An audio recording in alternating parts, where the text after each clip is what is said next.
Hello friends, मैं आप सभी को हृदय से हार्दिक अभिनंदन करता हूं। तो फ्रेंड्स, आज मैं आप लोगों को इंट्रोगेटिव प्रोनाउन के बारे में समझाने जा रहा हूं। Interrogative pronoun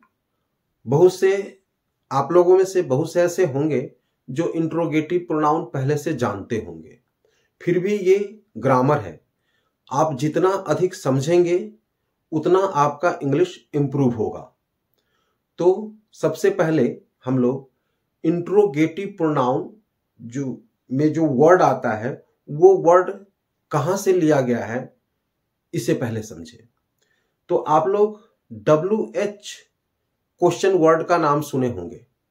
WH question word जो मेनली 9 होता है, उन्हीं में से ये इंट्रोगेटिव प्रोनाउन लिया गया है।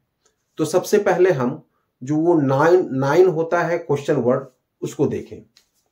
ये है WH question word. Q for question, W for word. इसमें आता है who, whom, whose, which, what, when, where, why और हाउ। ये 9 है। 1 2 3 4 5 6 7 8 9। अब इसको WH इंट्रोगेटिव क्यों कहते हैं, WH क्वेश्चन वर्ड क्यों कहते हैं? क्योंकि हर वर्ड में WH आया है। यहां देखें WH WH WH WH WH WH WH WH, यहां भी है W और H, इसलिए इसका नाम दिया गया WH क्वेश्चन वर्ड। अब इनमें से कौन कौन सा वर्ड है जो इंट्रोगेटिव प्रोनाउन में आता है? कुछ वर्ड है जो इंट्रोगेटिव एडजेक्टिव में आता है, कुछ वर्ड है जो इंट्रोगेटिव एडवर्ब में आता है। तो उसे पहले जान लें। नंबर 1 में यहां देखें,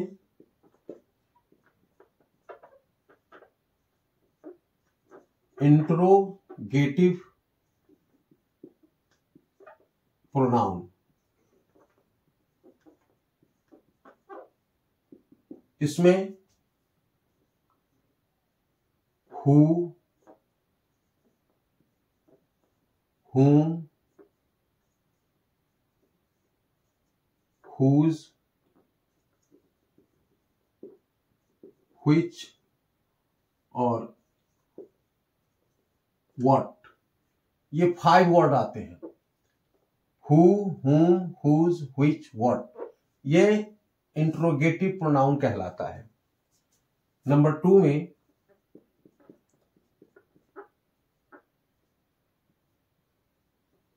इंट्रोगेटिव एडजेक्टिव। इसमें हु नहीं आता, whom नहीं आता, whose आता है,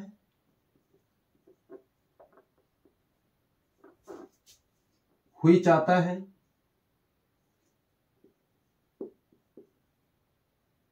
और what आता है। अब है 3 में इंट्रोगेटिव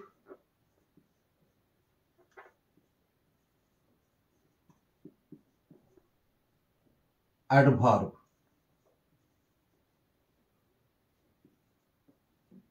अब इसमें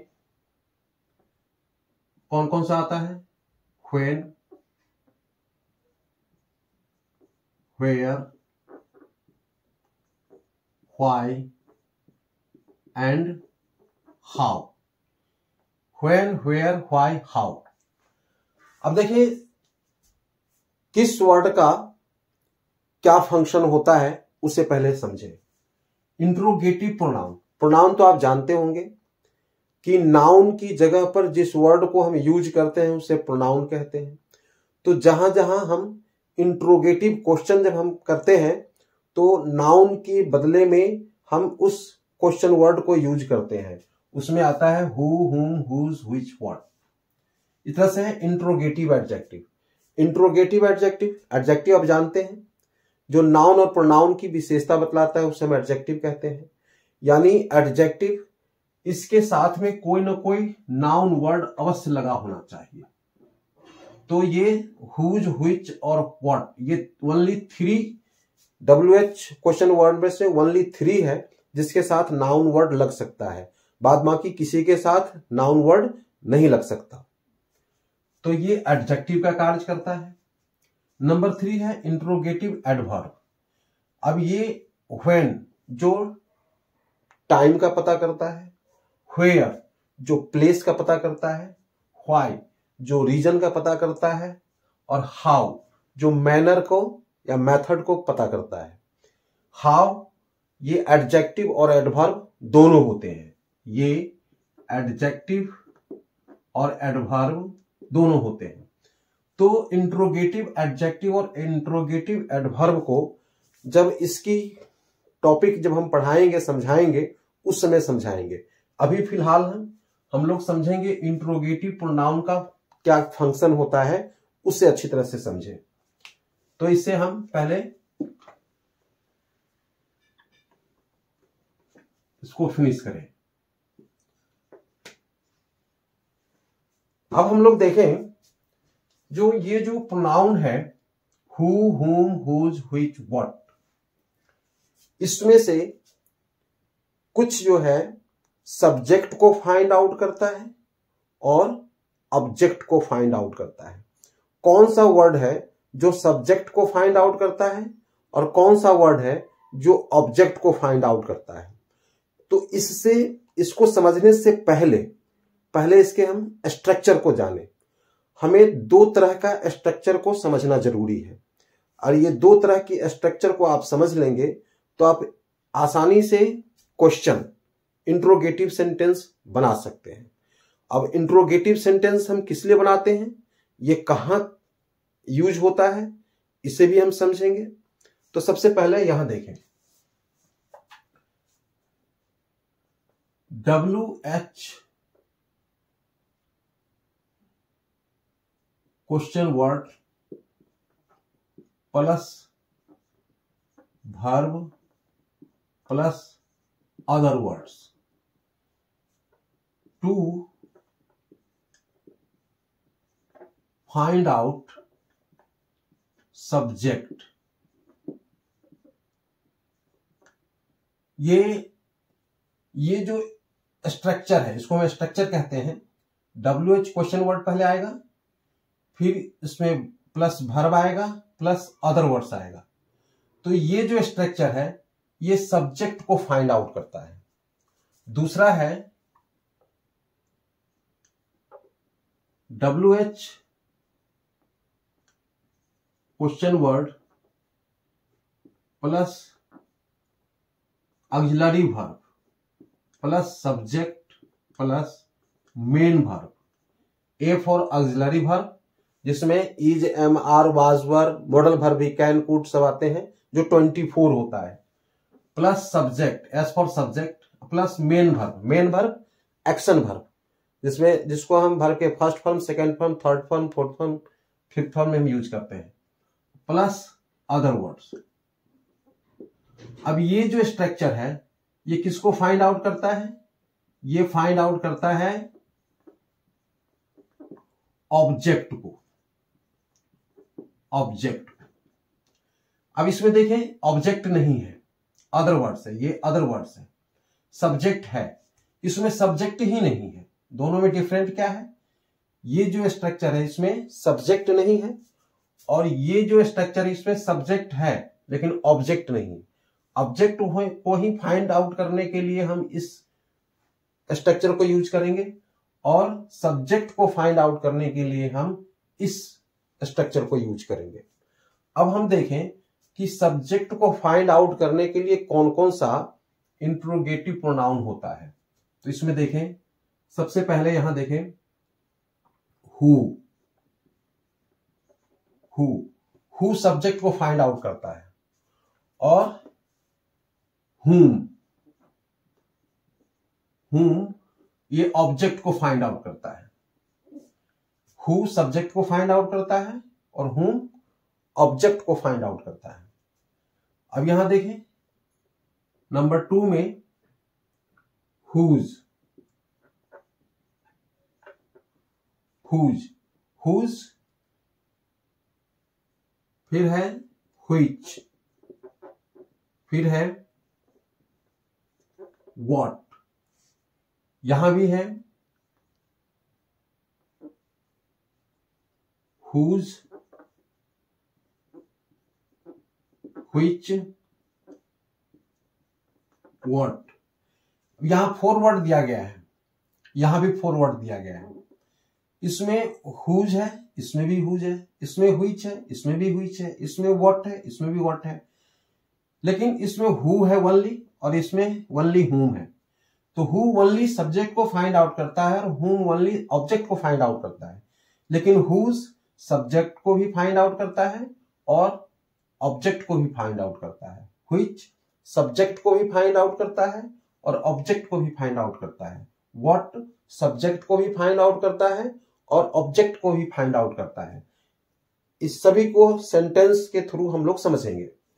अब ये हु किसके लिए आता है? तो हु आता है फॉर पर्सन, ये ओनली पर्सन के लिए आता है। हुम भी आता है फॉर पर्सन, ये भी ओनली पर्सन के लिए आता है। तो हु ओनली पर्सन के लिए आता है, हुम भी ओनली पर्सन के लिए आता है। हुज, हुज फॉर पर्सन और थिंग, ये दोनों के लिए आता है। ये पर्सन और थिंग दोनों के लिए आता है। यहां भी फॉर पर्सन और थिंग दोनों के लिए आएगा। व्हिच भी फॉर पर्सन और थिंग दोनों के लिए आएगा। यहां भी व्हिच जो है पर्सन और थिंग दोनों के लिए आता है। लेकिन व्हाट जो है फॉर थिंग, ओनली थिंग के लिए आता है। व्हाट जो है ओनली फॉर थिंग के लिए आता है। आप जान गए होंगे कि हुज पर्सन और थिंग दोनों के लिए आता है, व्हिच पर्सन और थिंग दोनों के लिए आता है, व्हाट ओनली थिंग के लिए आता है। इसमें भी पर्सन और थिंग दोनों के लिए आ गया, थिंग दोनों के लिए आ गया। अब हु का हिंदी क्या होता है वो तो आप जानते होंगे। हु को हिंदी में कहते हैं क्या? कौन या किसने। और हुम को कहते हैं किसको। यहां देते हैं मीनिंग, हुम मतलब किसको, और व्हिच मतलब, हुज मतलब किसका, किसका, और व्हिच का मतलब कौन सा, व्हाट मतलब क्या या कौन सा। हु यहां कौन या किसने, प्रेजेंट में कौन और पास्ट में जाता है तो किसने। ये हिंदी में दे दिया हूं आप लोगों को हेल्प के लिए, यहां कोई जरूरी नहीं, यहां मैं दे दिया। अब हम लोग इसमें किसका क्या काम है वो देखेंगे। तो अब हम लोग सेंटेंस के थ्रू पहले समझने की प्रयास करें। अब देखिए पहले हु सब्जेक्ट आउट करता है। जैसे यहां देखें, यहां से हम लोग अब सेंटेंस के थ्रू इसे समझने की प्रयास करेंगे। ये आपका, ये मैं दे दिया हूं। इंट्रोगेटिव प्रोनाउन में कौन कौन से वर्ड आता है, ये 2 स्ट्रक्चर दिया गया है और दोनों स्ट्रक्चर पर हम बारी बारी से सेंटेंस बनाएंगे और आप इसे समझने की प्रयास करेंगे। यहां पे जैसे who is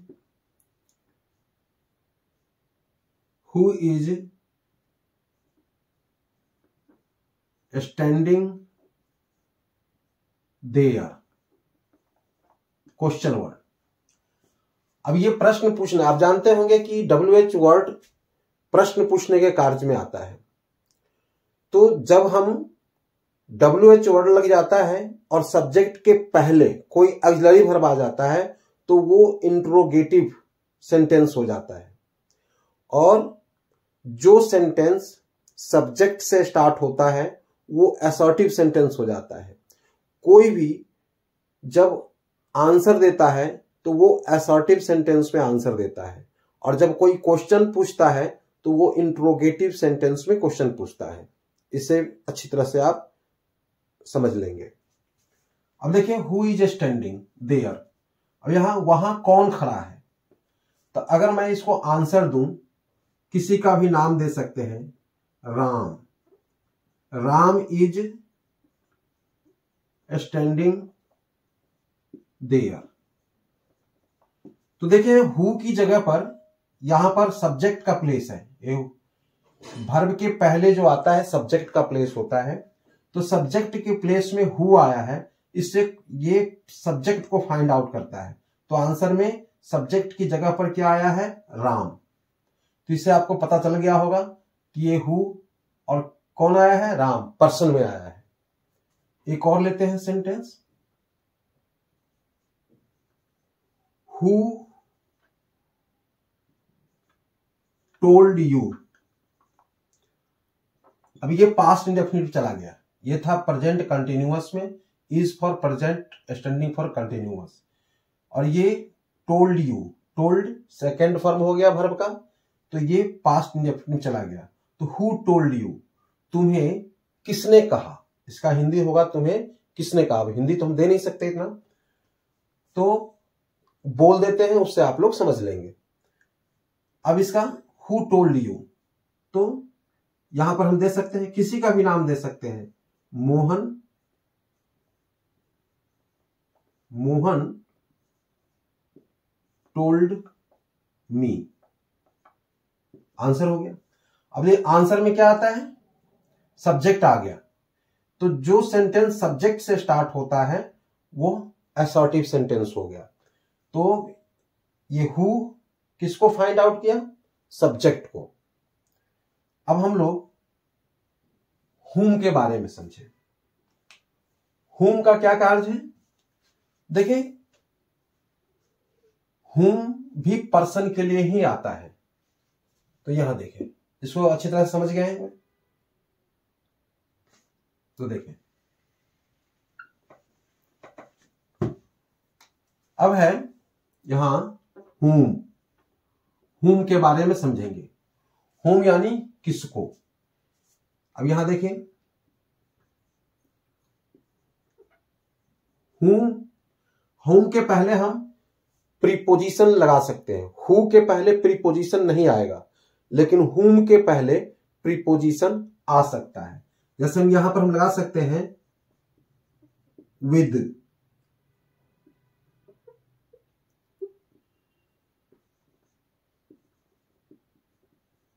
with,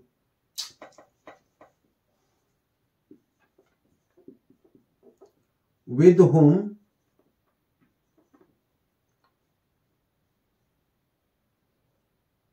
with whom do you, with whom do you talk। अब यहां देखें, with whom do you talk, तुम किससे बात करते हो। अगर इसी कहेंगे with whom are you talking, तुम किससे बात कर रहे हो। तब यहां देखिए, with whom do you talk। अब ये जो whom है, ये किसको फाइंड आउट करना चाह रहा है, ऑब्जेक्ट को। यहां देखें, यहां देखें, I talk with my friend। तो I talk with my friend। अब यहां पर जो टॉक के बाद में with my friend, ये है ऑब्जेक्ट। तो ये whom किसको फाइंड आउट कर रहा है? ऑब्जेक्ट को। किससे बात करते हो? तो I talk with my friend, मैं अपने दोस्त से बात करता हूं। तो ये फाइंड आउट कर रहा है, किसको फाइंड आउट कर रहा है? ऑब्जेक्ट को। एक और सेंटेंस लेते हैं, अबाउट whom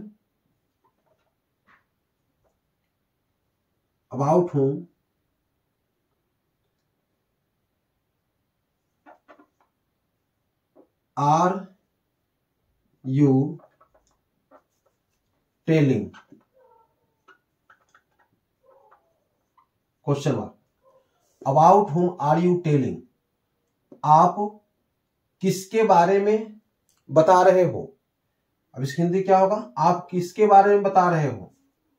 तो यहां पर हम दे सकते हैं, यहां पर कोई भी प्रोनाउन वर्ड दे सकते हैं, नाउन वर्ड दे सकते हैं। तो यहां पर आएगा आंसर में, I am telling about my friend.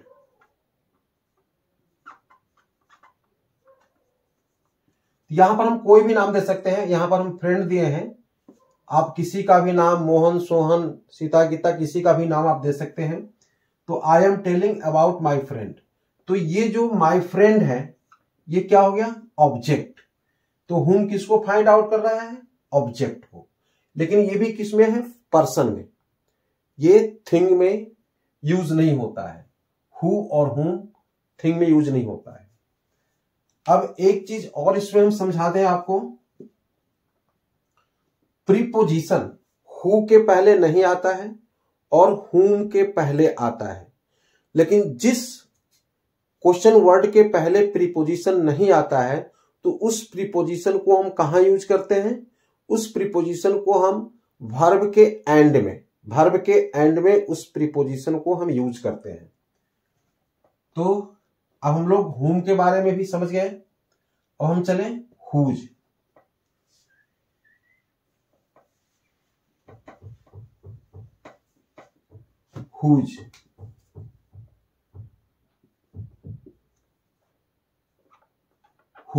whose यानी किसका। अब यहां देखिए जो whose है, whose किसको फाइंड आउट कर रहा है? तो पर्सन और थिंग दोनों को फाइंड आउट करता है, लेकिन ये आता जो है मेनली किसके लिए आता है? तो whose से whose जो आता है मेन ऑनर, ये ऑनर को पता करता है, या पॉजेसिव। ऑनर यानी मालिक, ये मालिक को ढूंढता है, जो किसी भी पर्सन या थिंग का मालिक कौन है, ऑनर कौन है। अधिकार, पॉजेसिव मतलब अधिकार, यानी किसी चीज पर या किसी व्यक्ति पर, मतलब वो उस पर किसका अधिकार है। तो जब हमें किसी चीज की अधिकार या मालिक का पता करना होता है तो हमें whose वर्ड का यूज करना होता है। और whose वर्ड आपको ये सब्जेक्ट को भी फाइंड आउट करता है और ये ऑब्जेक्ट को भी फाइंड आउट करता है। अब किस तरीके से फाइंड आउट करता है इसे अब देखें। जैसे whose is दिस बुक, यह किताब किसकी है। तो whose पता किसको कर रहा है अभी। ये कौन सा स्ट्रक्चर है ये भी ध्यान देंगे। ये स्ट्रक्चर है ये जिसमें सब्जेक्ट नहीं आया है, जिसमें सब्जेक्ट नहीं आया है वो सब्जेक्ट को फाइंड आउट करता है। जिसमें सब्जेक्ट आ जाता है से whom के साथ में सब्जेक्ट, बिना सब्जेक्ट का whom सेंटेंस बनेगा ही नहीं, तो उसके साथ में सब्जेक्ट लगाना अब जरूरी है। यहां whose is this, यहां सब्जेक्ट नहीं आया है तो ये किसको फाइंड आउट करता है, सब्जेक्ट को। तो whose is this book, तो this book is mine। अब यहां देखिए दिस बुक, यहां पर सब्जेक्ट में आ गया दिस बुक, और ये इज माइन, यह किताब मेरी है। तो ये असर्टिव सेंटेंस में आ गया, ये आंसर दिया, सब्जेक्ट आ गया यहां पे। इसी तरह से एक और लेते हैं,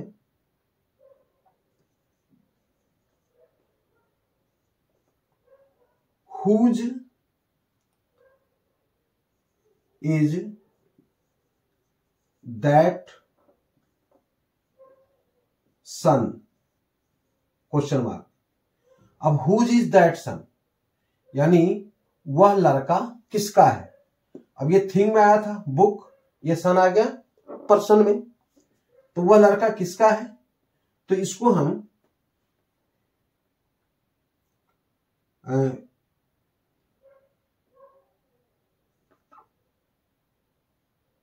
माई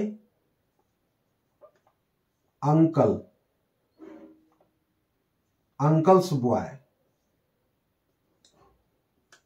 इज, या हम ऐसे कर सकते हैं, he is my uncle's boy, इस तरह से भी बना सकते हैं। सन है तो ही का यूज होगा, ही इज माई अंकल्स, ये एपोस्ट्रोफी है, अंकल्स बॉय। तो वह मेरे चाचा का लड़का है। तो किसका लड़का है, तो ये जो लड़का का जो, इस लड़का पर अधिकार किसका है वो पता करना चाह रहा है, तो ये पता चल रहा है। तो ये सब्जेक्ट को फाइंड आउट कर रहा है। देखिए इसमें सब्जेक्ट में आ गया वर्ड। अब हम लोग हुज सब्जेक्ट फाइंड आउट कर लिए, अब इसको हम ऑब्जेक्ट का फाइंड आउट करेंगे। तो देखिए ध्यान से समझेंगे, थोड़ा सा टाइम तो लगेगा समझने में, एक एक करके समझेंगे। अब हम लोग ये ऑब्जेक्ट को फाइंड आउट करने के लिए कौन सा स्ट्रक्चर को यूज करेंगे, इस स्ट्रक्चर को यूज करेंगे जिसमें सब्जेक्ट आया हो। जैसे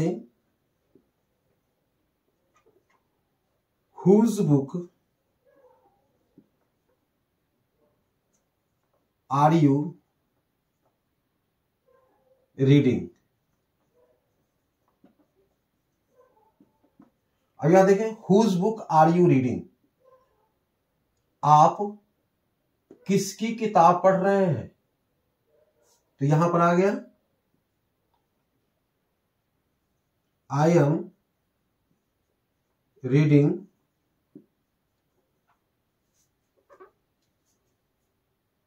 my friends book. Friends apostrophe देंगे यहां पर, friends apostrophe S, my friends book. तो यहां पर ये देखिए माई फ्रेंड्स बुक, ये ऑब्जेक्ट में आया। तो ये जो हुज है ये ऑब्जेक्ट को फाइंड आउट कर रहा है।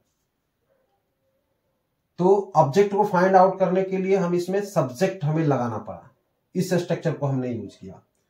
तो आंसर आया I am reading my friends book, मैं अपने दोस्त की किताब पढ़ रहा हूं। एक और लेते हैं,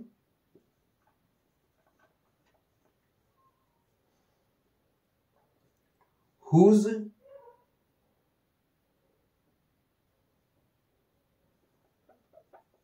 हाउस इज ही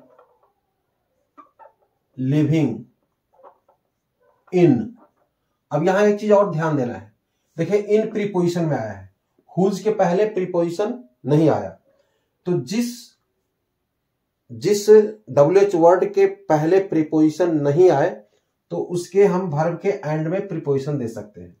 तो whose house is he living, इसमें सब्जेक्ट आया है, यानी वह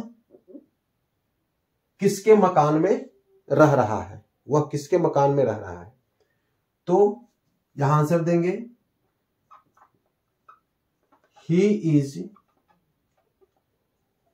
लिविंग मोहन हाउस। अभी आंसर दे दिए, he is living Mohan house. तो आंसर जब भी आता है तो सब्जेक्ट से स्टार्ट होता है। तो ये हुज का भी आप समझ गए होंगे, ऑब्जेक्ट को कैसे फाइंड आउट करते हैं, पहले सब्जेक्ट को कैसे फाइंड आउट करते हैं। अब हम लोग चलें व्हिच को भी सब्जेक्ट को कैसे फाइंड आउट करता है और व्हिच ऑब्जेक्ट को कैसे फाइंड आउट करता है, इसे भी समझें। इसे ध्यान से पहले देख लें।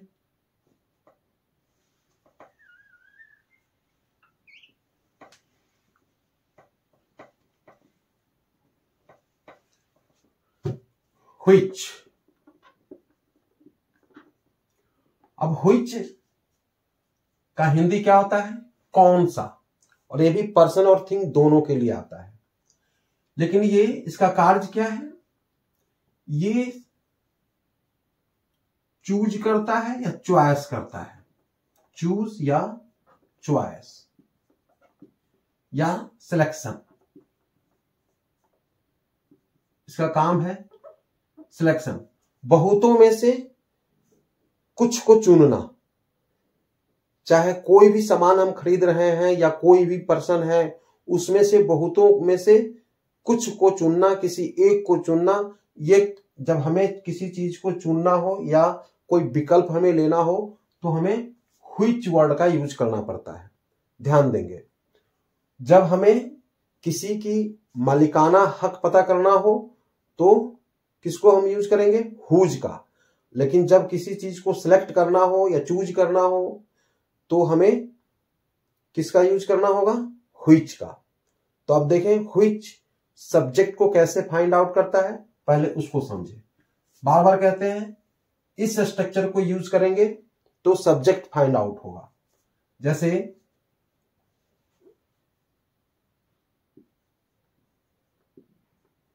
व्हिच इज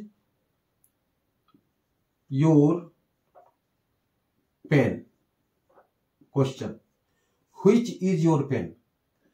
अब यहां पर जैसे कई पेन है, कई पेन में से हम पूछेंगे किससे, जो तुम्हारा कौन सा पेन है। तो व्हिच इज योर पेन, तुम्हारा पेन कौन सा है। तो रेड पेन इज माइन। अब हम बताएंगे रेड पेन इज माइन, लाल पेन मेरा है। तो यहां सब्जेक्ट को फाइंड आउट कर रहा है, ये सब्जेक्ट में आया, ये सब्जेक्ट को फाइंड आउट कर लिया। एक और लेते हैं, व्हिच वाज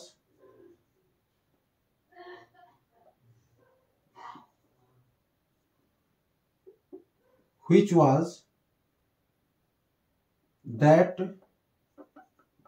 बॉय।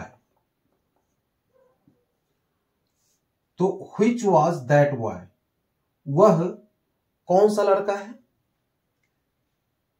तो अब इसमें हम वो कौन सा लड़का है, कई लड़कों में से पता करना होगा। तो हम कहते हैं ना कौन सा लड़का, तो कौन सा लड़का था, पास्ट में आ गया तो था, कौन सा लड़का था। तो यहां जब हम आंसर देंगे, राम वाज दैट बॉय, तो राम वह लड़का था। कौन था, राम। तो हमें सब्जेक्ट को पता कर लिए, इसमें भी राम आया, इसमें रेड पेन आया। तो अब इससे हम समझ गए कि कैसे सब्जेक्ट को फाइंड आउट करते हैं और उसमें कौन सा स्ट्रक्चर यूज होता है। अब हम लोग इस स्ट्रक्चर को यूज करेंगे और ऑब्जेक्ट को फाइंड आउट करेंगे। ऑब्जेक्ट को फाइंड आउट करने के लिए व्हिच को हम कैसे यूज करते हैं उसे समझें।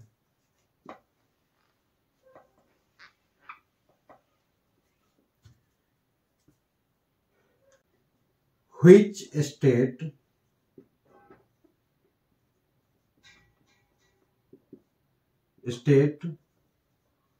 do you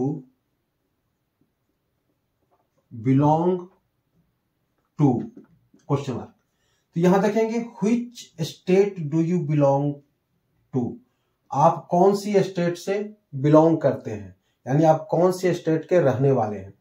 तो यहां देखें व्हिच के पहले कोई प्रीपोजिशन नहीं आया है, हालांकि व्हिच के पहले भी प्रीपोजिशन लगता है, जैसे in which class do you read, in which city do you live, लेकिन हम इसको एंड में भी प्रीपोजिशन हम दे सकते हैं। तो यहां पर अब इसको हम कैसे आंसर देंगे, ये देखें, I belong from Bihar, Bihar state, तो मैं बिहार स्टेट से बिलोंग करता हूं। एक और ले, which book does he prefer, which book does he prefer, वह कौन सी किताब पसंद करता है, तो ही प्रीफर्स इंग्लिश बुक।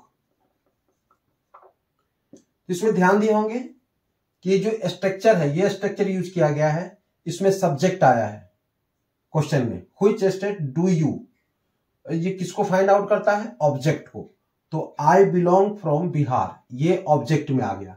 इस तरह ये क्वेश्चन है, which book does he prefer, वह कौन सी किताब पसंद करता है, तो ही प्रीफर्स इंग्लिश बुक, इसमें ये ऑब्जेक्ट को फाइंड आउट कर लिया।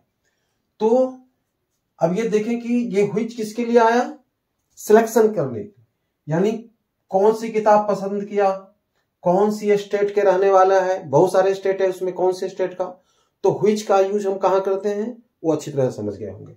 अब एक लास्ट बचा है व्हाट, व्हाट को भी समझ लें, हालांकि वीडियो लॉन्ग होता जा रहा है, लेकिन अगर इसे अच्छी तरह से समझ लिए तो आपको क्वेश्चन पूछने में बिल्कुल आसान हो जाएगा। अब यहां देखें, व्हाट, व्हाट मीन्स क्या या कौन सा, दोनों आता है। अब हम व्हाट से सबसे पहले सब्जेक्ट को फाइंड आउट करना सीखें। सब्जेक्ट को फाइंड आउट करने के लिए ये क्वेश्चन व्हाट, जैसे what is your name, what is your name question, तो Bharat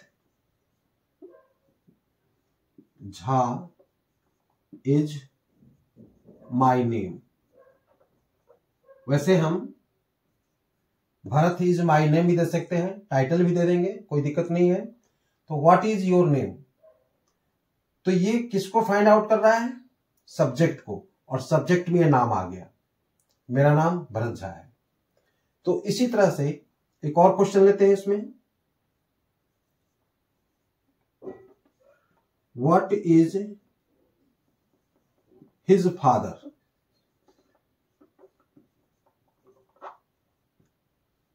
what is his father, उसके पापा क्या है, तो his father is a teacher, तो उसके पापा एक अध्यापक है। तो किसको फाइंड आउट किया, सब्जेक्ट को। अब हम लोग ऑब्जेक्ट को फाइंड आउट करना सीखें, इसे देख लें, समझ लें इस तरह से।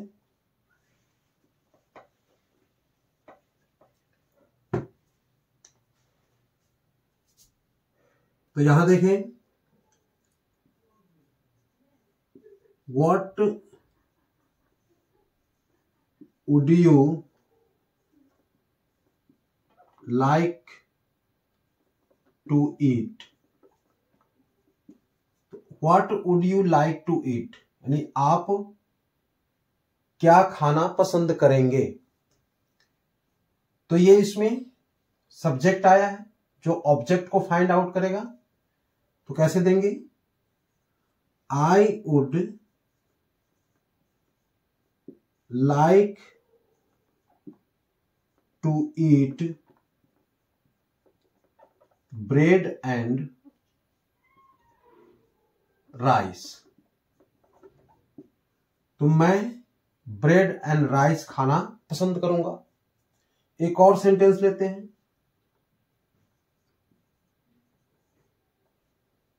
What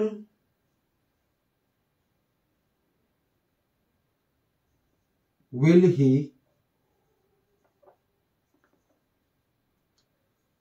what does he do in Delhi? तो what does he do, अब इसमें भी सब्जेक्ट आया है जो ऑब्जेक्ट को फाइंड आउट करेगा। तो वह दिल्ली में क्या करता है? तो ही टीचेज इन दिल्ली। तो वह दिल्ली में पढ़ाता है। तो अब मेरे ख्याल से ये कंसेप्ट क्लियर हो गया होगा, अच्छी तरह से समझ में आप लोगों को आ गया होगा। फिर भी किसी प्रकार का कोई भी प्रॉब्लम हो या तो अवश्य कमेंट करेंगे और लाइक भी करेंगे, इससे थोड़ा सा मनोबल बढ़ता है। और जो नए हैं वो सब्सक्राइब करेंगे ताकि मैं हर बार अच्छा से अच्छा वीडियो देने के प्रयास करूं और समझाने के प्रयास करूं। बस फिर अगले वीडियो में मिलेंगे, तब तक के लिए बाय और जय हिंद।